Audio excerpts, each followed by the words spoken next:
ব্যবসায়ী ভাইরা প্রমাণ দিতে পারবেন। আমরা চেষ্টা করেছি, সখীপুরের মানুষ শান্তিপ্রিয়, সখীপুর মানুষ রাজনৈতিকভাবে অত্যন্ত সচেতন। আমরা চাই না হানাহানি, আমরা চাই না খুন খারাপি, আমরা চাই না হট্টগোল, আমরা চাই না কোনো গন্ডগোল। আমরা চাই দল মত উঠতে উঠে সখীপুর মানুষের সেবা করার জন্য, সখীপুর মানুষের খেদমত করার জন্য, সখীপুর মানুষের সুখে দুঃখে পাশে থাকার জন্য আমরা চিন্তা ভাবনা করি। আমার নেতা শহীদ জিয়াউর রহমান, শহীদ রাষ্ট্রপতি জিয়াউর রহমান আমাদের সেই শিক্ষা দিয়েছে। আমার নেতা তারেক রহমান আমাদের সেই শিক্ষা দিয়েছে। আমার প্রিয় নেতা জনাব অ্যাডভোকেট আহমেদ খান আমাদের নির্দেশ দিয়েছে, সখীপুরের কোন মানুষ যেন নিরাপদে হয়রানি না হয়, সকল মানুষ যেন নিরাপদে থাকে।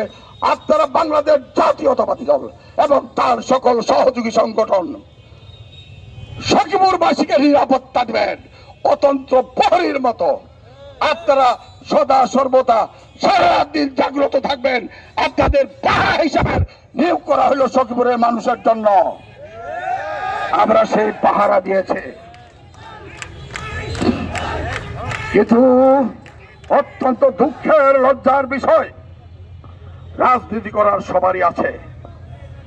আমরা কোন দলের উপর, কোন ব্যক্তির উপর ব্যক্তিগত ভাবে আক্রমণ করতে চাই না, কিন্তু বল্লার সাইকে খোঁচা দিলে কি ভাই আপনারা ব্যাকেই জানুন।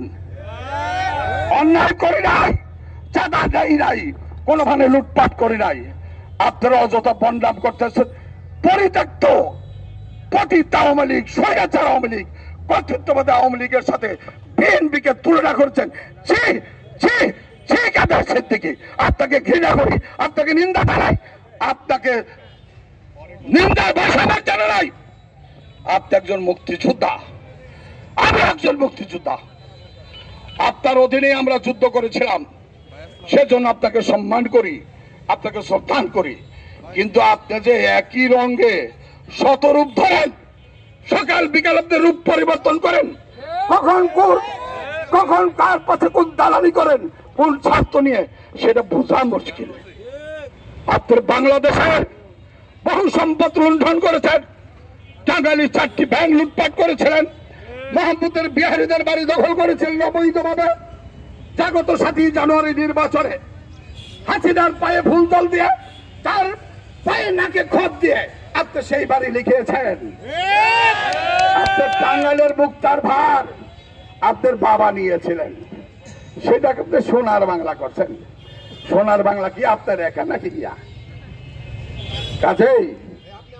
এবং সখীপুরের ঘাউগাছালা, সেলিমপুর হিন্দুদের বাড়িঘর দখল করেছেন, তাদের রাধারে ভারতে পাঠিয়ে দিয়েছিলেন। শাহনামের বাড়ি দখল করে আপনি অফিস করেছিলেন। সখীপুরের মানুষ তা বরদাস্ত করে নাই, প্রতিহত করেছে। আরে আসগর আলী সাহেব একজন বুড়া মানুষ, তার জায়গা দখল করে নিয়েছিলেন।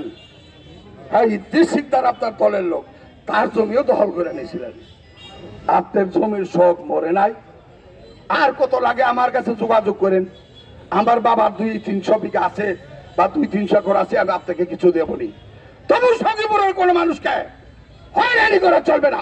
সখীপুরের মানুষকে অপদস্থ অপমান করে কথা বলা যাবে না। আপনার সখীপুর মানুষকে একবার বানর হিসাবে আখ্যায়িত করেছিলেন কাদের সিদ্দিকী সাহেব। আপনিই তো বানরের মতো আচরণ করছেন, আপনিই তো সকাল বিলে রূপ পাল্টাচ্ছেন। জামাতের সাথে আপনি বেহেশতেও যাবে না ঘোষণা দিয়েছিলেন। আজকে জামাতের পেতাত্তাগিরি শুরু করেছেন, দালালি শুরু করেছেন। আপনি ভালো হইয়া যান। আপনার সম্পর্কে আমাদের কথা বলা চলে না। আপনি একটা পচা লোক, আপনি একটা নিঃস্ব লোক, আপনি একটা মুনাফিক, আপনি বেঈমান, আপনি বিশ্বাসঘাতক। পোলাভান সাবধান। আমি রাজা বদ্ধ কেউ যাবেন। আমি এখানে বক্তব্য শেষ করলাম, কেউ যাবে না। আমি যাচ্ছি, তোমরা এখানে থাকো।